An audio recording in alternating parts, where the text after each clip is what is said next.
सध्या बिहारमधल्या पटना येथील एका सरांची चर्चा सोशल मीडियावर मोठ्या प्रमाणावर पाहायला मिळते. कारण या सरांनी म्हणे नागरिकांना अल्प दरातील सेवा सुविधा देणारं एक रुग्णालय सुरू केलंय. ज्या रुग्णालयामध्ये 7 रुपयांमध्ये रक्त तपासणी, 25 रुपयांमध्ये ईसीजी, 35 ते 50 रुपयांदरम्यान एक्सरे आणि डायलिसिस सारख्या सेवा सुविधा नागरिकांना पुरवण्यात येतात. आणि त्यांच्या या कामाची दखल कळत देशातल्या सर्वोच्च असणाऱ्या संसदेत देखील त्यांच्या कामाचा उल्लेख झाला.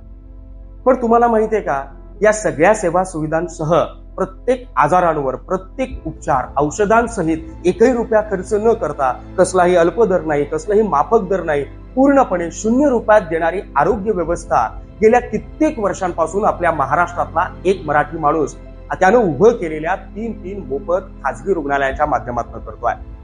या माणसाचं नाव आहे निलेश भगवान सांबरे.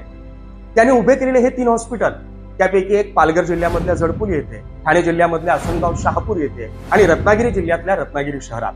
या 3ही हॉस्पिटलमध्ये तुम्ही गेलात ना, तुम्हाला डायलिसिस रूम पाहायला मिळेल, एक्सरे सेंटर पाहायला मिळेल, सोनोग्राफी सेंटर पाहायला मिळेल. अद्ययावत बेडनं सज्ज असलेले हे 3ही रुग्णालय, तिथे तुम्हाला एक्सपर्ट डॉक्टर्स, वेल ट्रेन स्टाफ, चांगल्या दर्जाची स्वच्छता, या सगळ्या गोष्टी पाहायला मिळतील.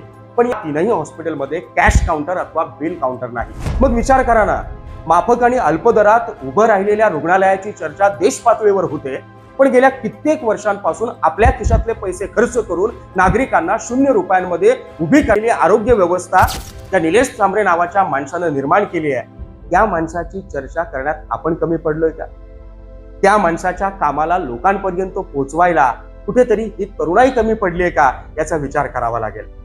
चला मग आपल्या मराठी माणसाला सपोर्ट करूया आणि मराठी माणसानं लोककल्याणाचं उभं केलेल्या या साम्राज्याला जागतिक स्तरावर पोहोचूयात. आणि त्यासाठीच हा व्हिडिओ जास्तीत जास्त शेअर करा आणि आपल्या मराठी माणसाच्या कामाला जगाच्या कानाकोपऱ्यापर्यंत पोहोचवा.